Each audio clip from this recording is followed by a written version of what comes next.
네, 오늘 예수님께서 그때 당시에 일어났던 그 두 가지 사건이 있었습니다. 그 두 가지 사건을 계기로 해서 어떤 메시지를 던져주시는 부분입니다.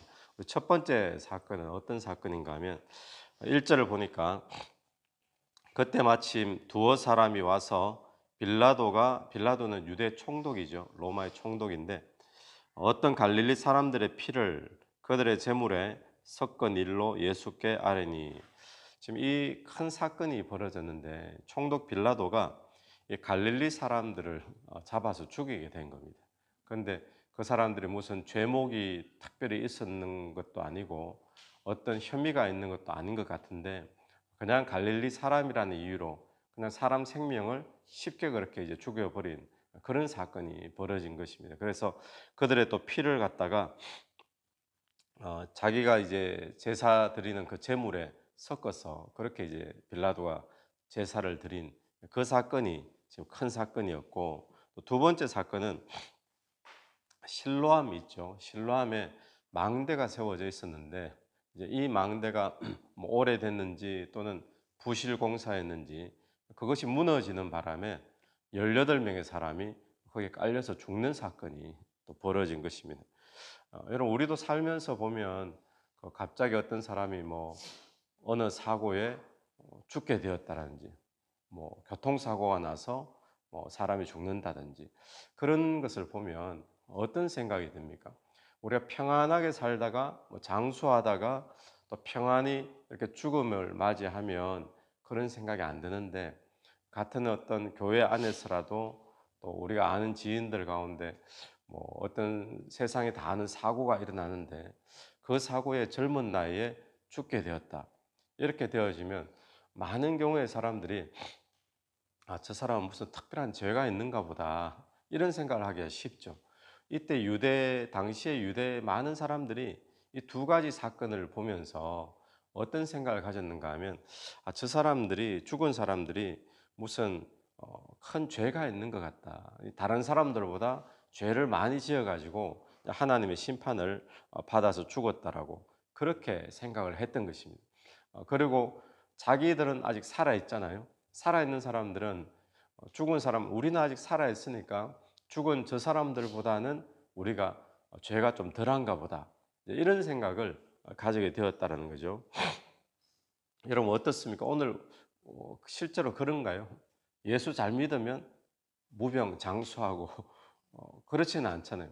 예수 잘 믿고 뭐 하나님을 사랑하고 또 경건하게 사는 사람도 때로는 사고로 일찍 죽는 경우도 충분히 생깁니다. 또 어떤 뭐 큰 병에 걸려서 일찍 죽는 경우도 종종 생길 수 있는 거죠. 그때 예수님이 이 사건을 이제 누가 이야기할 때 뭐라고 대답을 하시는가 하면 2절 말씀 한번 보십시오. 2절. 대답하여 이르시되 너희는 이 갈릴리 사람들이 이같이 해 받음으로 다른 모든 갈릴리 사람보다 죄가 더 있는 줄 아느냐. 너희에게 이르노니 아니라 너희도 만일 회개하지 아니하면 다 이와 같이 망하리라. 4절에는 이제 실로암 이야기입니다. 실로암 사람들 18명이 죽었는데 하반절 보십시오. 예루살렘에 거한 다른 모든 사람보다 죄가 더 있는 줄 아느냐. 너희에게 이르노니 아니라 너희도 만일 회개하지 아니하면 다 이와 같이 망하리라. 그래 우리가 지금 그런 사고를 당하지 않고 아직 살아 있다라고 해서 더 나은 사람이 아니라는 것을 분명히 이야기하고 있습니다. 그리고 더 경건한 사람도 아니다. 이걸 이야기하죠. 그럼 우리도 그들과 같이 이미 죽은 18명의 사람, 갈릴리 비참하게 죽은 갈릴리 사람, 이런 사람들하고 다를 바가 없는 똑같은 죄인이다라는 것을 이야기하고 있습니다. 단지 다른 것이 있다면 뭐가 다르겠습니까? 그 사람들 일찍 죽은 거고요. 또 그 사람들은 사고로 죽은 거고 또 비참한 일로 죽은 거지, 그렇다고 해서 그들보다 우리가 더 나은 인간이냐? 아니라는 거죠. 다른 바가 있다면 그들은 이미 죽었고 우리는 살아있고 요것만 다르지 똑같다라는 거예요. 그래서 오늘 살아있는 자들에게 다른 것이 있다면 살아있기 때문에 무슨 기회가 있을까요? 금방 읽었던 우리 3절 그리고 5절 보니까 5절을 한번 보십시오. 너희에게 이르노니 아니라 똑같다는 겁니다. 아니라 너희도 만일 회개하지 아니하면 다 이와 같이 망하리라. 다른 것이 한 가지 있다면 살아있다는 것이고 또 다른 것이 한 가지 있다면 회개할 기회가 있다는 것이죠. 회개하지 아니하면 너희들도 결국에는 이 사람들이 일찍 죽었지만 결국에는 살아있는 우리도 똑같이 되어진다는 것을 분명히 이야기를 하고 있습니다. 여러분 문제는 그럼 뭐겠습니까? 회개하라는 거죠. 회개하면 어떻게 되느냐? 회개하면 우리의 인생이 다를 수 있다는 것을 분명히 말씀하고 있는 거죠. 그럼 오늘 우리가 이런 생각을 할 수 있습니다. 내가 지금 건강하냐? 아니면 뭐 병들어 있느냐? 내가 부자냐?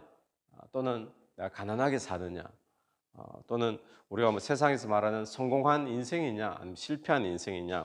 우리 이런 것을 보면서 때로는 우리도 모르게 우월감을 갖기도 하고 또 우리는 또 뭐 스스로의 어떤 뭐랄까요? 만족감, 뭐 안도감 이런 것들을 우리는 가질 수가 있죠. 그런데 똑같다는 것을 기억해야 됩니다. 가난한 사람이나 병든 사람이나 또 세상에 실패한 사람이나 우리가 하나님 앞에서 결국에는 우리가 지금 성공한 것처럼 보이지만 저 사람은 가난하다고 해서 뭐 실패했다고 해서 다른 것이 아니라 결국 우리의 인생도 회개하지 아니하면 결국 망하는 것은 똑같다라는 거예요. 지금 잠깐 성공해 있고 건강하게 그렇게 살고 있지만 그래서 오늘 우리가 기억해야 될 것은 뭔가 하면 우리가 무엇을 위안을 많이 삼습니까? 건강한 것, 남들보다 뭐 잘 사는 것 그래서 나는 하나님 앞에서 복받은 사람인가 보다. 저 사람들보다 죄가 덜한 사람인가 보다. 이런 착각에 빠지기 쉬운데 문제는 한 가지인 거예요. 우리 하나님 앞에 회개하는 인생이 아니면 결국 우리의 인생도 똑같이 망할 수밖에 없는 그들이나 우리나 같은 죄인이다라는 것을 주님이 강조하고 있습니다. 그래서 오늘 주님이 강조하는 것은 회개함이죠. 회개함. 우리 스스로를 한번 돌아보시면서 세상에 나타나는 표면적인 것 때문에 위안을 삼지 말고 나는 괜찮다 생각하지 말고 우리 하나님 앞에 다시금 회개하며 돌이키는 그런 은혜가 있게 되길 간절히 바랍니다. 회개하면 달라질 수 있다는 것을 분명히 말씀하죠. 두 번째 이제 메시지는 비유로 말씀하시는데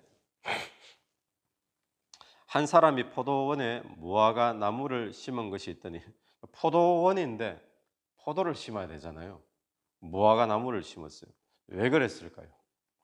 예, 뭐 특별한 무화과 열매를 지금 먹고 싶은 겁니다. 그러니까 일반적인 게 아니라 특별히 심었다는 것은 이유가 있는 거죠. 무화과 나무를 심었더니 와서 그 열매를 구하였으나 얻지 못한지라. 심어서 열매를 기대하는데 열매가 맺히지 않았습니다. 7절 포도원지기에게 이르되 내가 3년을 와서 이 무화과 나무에서 열매를 구하되 3년이나 지났어요. 이제 열매를 익어야 되는데 그래도 열매가 안 맺혔다. 그러면 이거 찍어버려라. 그렇게 이야기를 합니다. 그랬더니 그래서 어찌 땅만 버리게 하느냐. 8절 대답하여 이르되 주인이여 금년에도 그대로 두소서 내가 두루 파고 거름을 줄이니 이후에 만일 열매가 열면 좋거니와 그렇지 않으면 찍어 버리소서. 1년의 시간을 더 버는 거죠. 여기서 우리가 기억할 수 있는 것은 뭔가 하면 주님께서 저와 여러분을 이 땅에 심어 두신 줄로 믿습니다. 그리고 우리의 삶에 아직까지 심판이 임하지 아니하고 종말이 임하지 아니하고 아직 우리를 이 땅의 골드코스트에 여러분의 직장에 또 학교에 아르바이트하는 장소에 우리 각자의 인생을 다르게 심어 두셨잖아요. 심으시고 주님께서는 그냥 심어 두신 것이 아니라 기대하는 것이 있다는 겁니다. 뭘 기대하시겠습니까? 열매를 기대하는 거죠. 그냥 심어 놓으시고는 거기서 내 자신이 잘 살고 그냥 풍족하게 살고 편하게 살고 이걸 주님께서 원하시는 게 아닙니다. 물론 그런 은혜도 있지만 주님이 우리 각자를 각자의 다른 곳에 심어 두시고는 기대하는 것이 있다는 거예요. 그것이 열매라는 겁니다. 그걸 위해서 주님께서는 지금까지 기다리고 계시는 거죠. 그런데 열매를 맺지 못하는 인생이 되어지면 어떻게 해요? 이제 찍어버릴 때가 됐다. 3년이나 기다렸으니까. 그런데 옆에서 그 일하는 그 담당하는 사람이 1년만 더 참아보라고, 내가 다시 거름 주고 물 주고 키워볼 테니까. 그게 누구일까요? 마치 예수 그리스도의 모습처럼 보이죠. 그럼 오늘 주님께서 우리를 위해 참으시는 분임을 또 우리가 보게 되어지죠. 동시에 우리에게 열매를 기대하는 분임을 우리가 보게 되어집니다. 그래서 오늘 나는 이 땅에 살고 있으면서 하나님이 기대하시는 열매를 맺고 있는가? 아니면 그냥 땅만 버릴 뿐이니라 이렇게 말했죠. 땅만 버리는 그런 인생으로 살고 있지는 않은가? 우리 스스로를 한번 돌아보시면서 주님이 기대하시는 열매 맺을 수 있게 되길 간절히 바랍니다. 예를 들면 어떤 열매들이 있을까요? 회개에 합당한 열매도 되겠죠. 또 어떤 열매가 기억납니까? 성령의 열매. 그래서 주님이 원하시는 열매는 다른 무슨 뭐 그런 열매보다 내 삶에서 예수 그리스도가 나타나지고 보여지는 그 열매를 기대하십니다. 그 열매가 맺혀지면 무엇으로 연결될까요? 전도도 그것으로 열매 맺게 되어지겠죠. 오늘 내 안에 내가 죽고 예수 그리스도가 나타나는, 성령이 나타나는, 그게 성령의 열매고 그리스도의 열매가 될 수 있지 않습니까? 그래서 오늘 하루 여러분 각자의 삶에서 맺을 수 있는 성령의 열매, 또 하나님이 기대하시는 열매 맺을 수 있는 그런 시간 되기를 간절히 바랍니다. 그리고 하나님이 기회를 또 주시는 거예요. 1년의 기회를. 그래서 오늘 우리에게 이 메시지를 주시고 이 본문을 묵상하게 하신 것은 열매를 기대하고 있다, 그걸 주시긴 메시지를 주죠. 그리고 기회를 내가 더 줬다라고 말씀하고 있는데, 오늘 하루 살면서 주의 열매 맺을 수 있는 복된 하루가 되기를 간절히 바랍니다. 기도드리겠습니다. 하나님 은혜를 감사합니다. 하나님, 우리가 주변에 또 사고를 당한 자, 또 삶이 힘들어하는 자들을 보면서 나는 괜찮으니까 그 사람보다 낫다라는 우월감이나 또 안도감이나 또 위안을 삼고 살고 있지는 않은지 우리 스스로를 돌아보면서 하나님 앞에서 볼 때에 우리 모두도 다 똑같은 자임을 기억하게 도와주옵소서. 회개하지 않는다면 결국 우리의 인생도 비참하게 또 망할 수밖에 없다는 사실을 기억하며 하나님 앞에 다시금 회개의 자리로 나가게 되길 간절히 원합니다. 주님이 오늘 또 우리를 이 땅에 심으시고 열매를 기대하시는데, 주님이 기대하시는 성령의 열매, 예수의 열매 오늘 또 맺을 수 있도록 은혜 베풀어 주옵소서. 예수님 이름으로 기도드립니다. 아멘. 오늘 예수 이름으로 승리하시는 하루 되길 바랍니다. 아멘.